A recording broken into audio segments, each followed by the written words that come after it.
is a sad state of affairs, and the chair IBC should remember the words of the Kriegler report.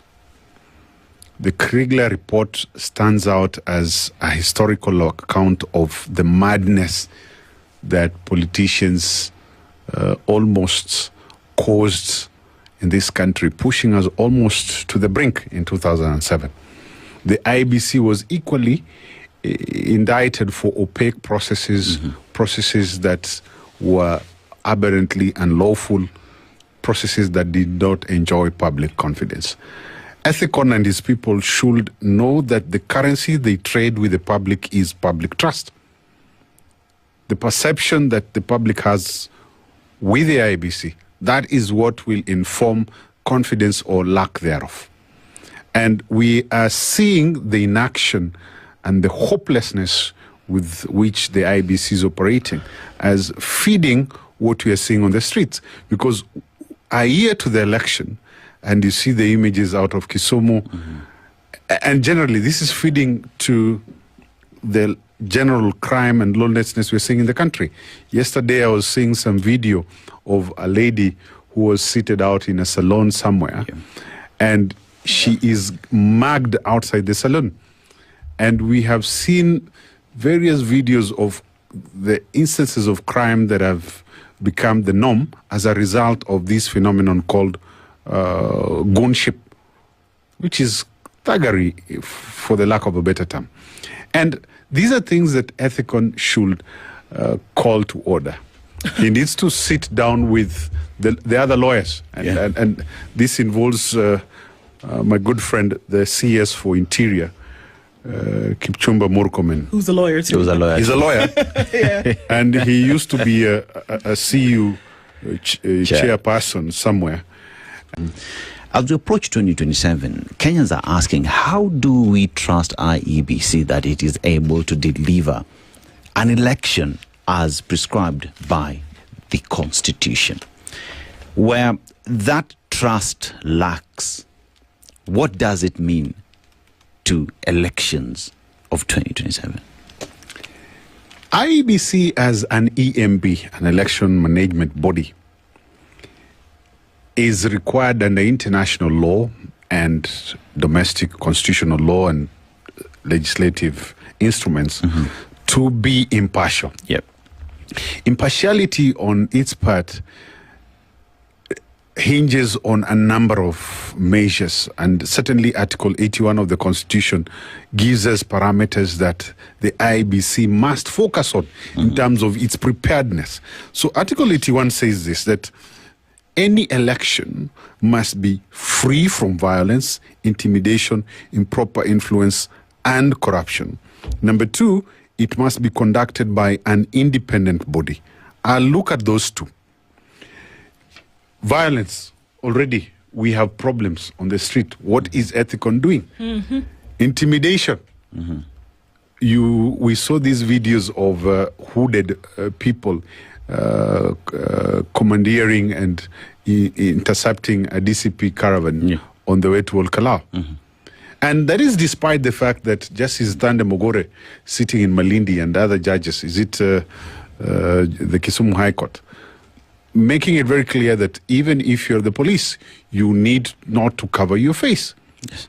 Ethicon has not seen it right to call out this, because he's a lawyer, number one.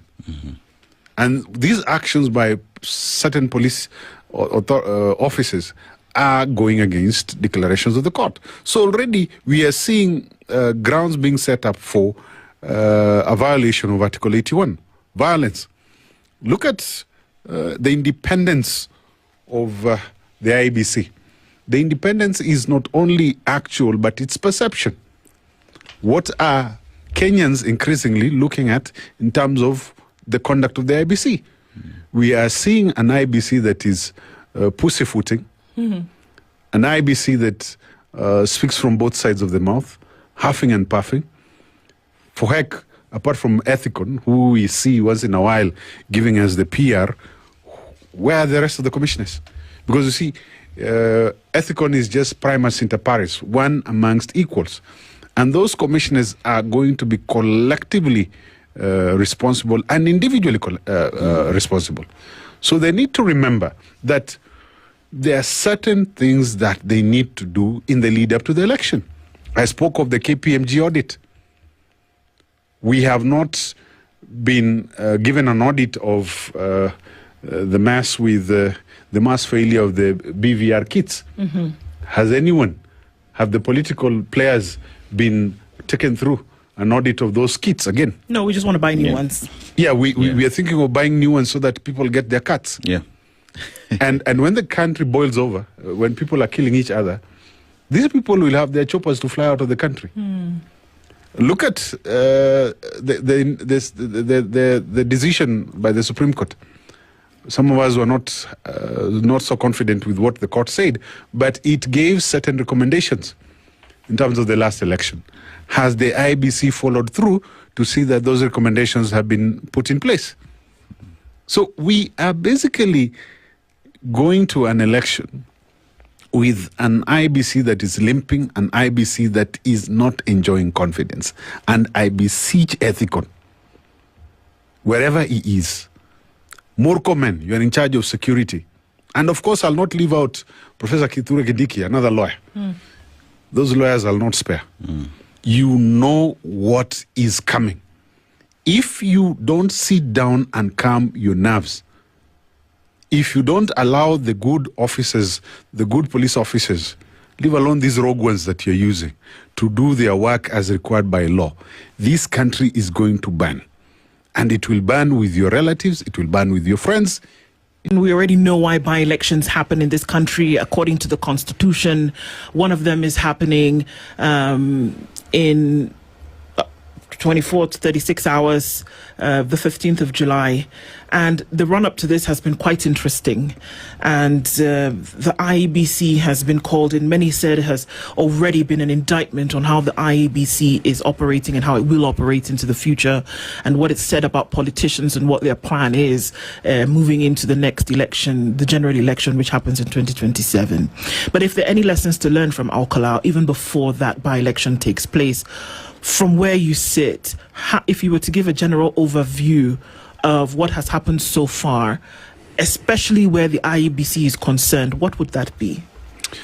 Well, if Al-Kalau and the instances we're seeing in the country are anything to go by, it stands as an indictment on the IEBC, and not only the IEBC, but the gentlemen and ladies who are currently in charge of the security of this country. The election has three phases. There's the pre-phase, the election phase, and the post-phase.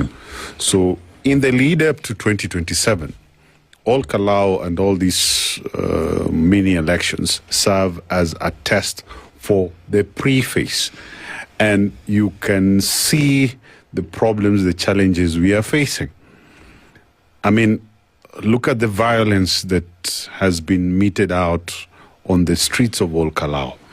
Yesterday, brazenly, something that we had not seen before in Kisumu, young men walking, carrying bows and arrows in broad daylight. Was it at 11 in the morning? Yep.